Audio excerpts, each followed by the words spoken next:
सकता है? कई तरह की बयानबाजी हो रही है एनडीए गठबंधन में, किस तरह मानते हैं इसको? मैंने तो उस पर बोला है, जिन लोगों ने कर्पूरी ठाकुर की, जयप्रकाश नारायण जी का, लोहिया जी का, परम पूज्य बाबा साहब डॉक्टर B.R. अम्बेडकर जी का, तमाम महापुरुषों का नाम ले करके, गरीब गुरबा की बातों करके, दिन दुखियों की बातों करके सत्ता में वो आते हैं और सत्ता में आने के बाद से उनकी जाति भूल जाती है।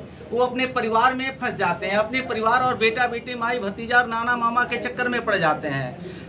यह देश में और प्रदेश में विकास की एक गति मिली है। देश के यशस्वी प्रधानमंत्री नरेंद्र मोदी जी के नेतृत्व में जाति गौन हो गया है, विकास सामने आया है और सर्व समाज के लोगों को विकास चाहिए, रोटी कपड़ा मकान चाहिए।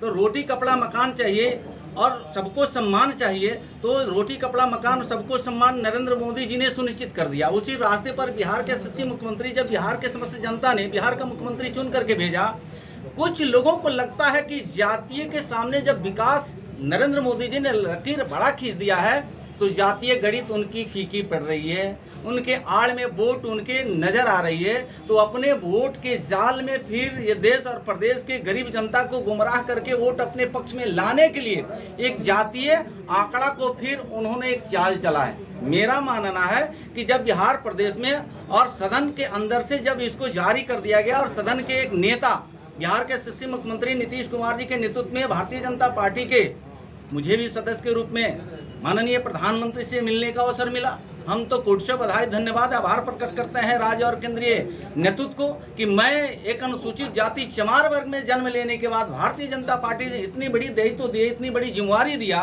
और प्रधानमंत्री के मिलने के बाद से मुझे आशा लगी है, जगी है कि बिहार के, देश के समस्त समाज के लोगों को, गरीब को, दलित को, पिछड़ा को, शोषित वंचित समाज को कभी भी नुकसान नहीं होगा जब ये देश के प्रधानमंत्री नरेंद्र मोदी जी हैं। और नरेंद्र मोदी जी का निर्णय जातीय जनगणना पे अंतिम निर्णय होगा। देश के प्रधानमंत्री जी का जो भी निर्णय आएगा, देश के 1 अरब 30 करोड़ जनता सर आंखों पे रखेगा। उपेंद्र कुशवाहा, बालू की किल्लत कई जिलों में देखी जा रही है, कब से फिर से बालू का खनन? मुझे लगता है कि आपने कहा कि बालू की किल्लत है, जून जुलाई अगस्त, ये जुलाई अगस्त सितंबर 3 महीने बालू का मानसून को ध्यान में रखते हुए खनन नहीं किया जाता है। और 3 महीने वो सरकारी काम हो या गैर सरकारी काम हो, काम को करने के लिए बालू की 15 लाख करोड़ CFT की जरूरत होती है।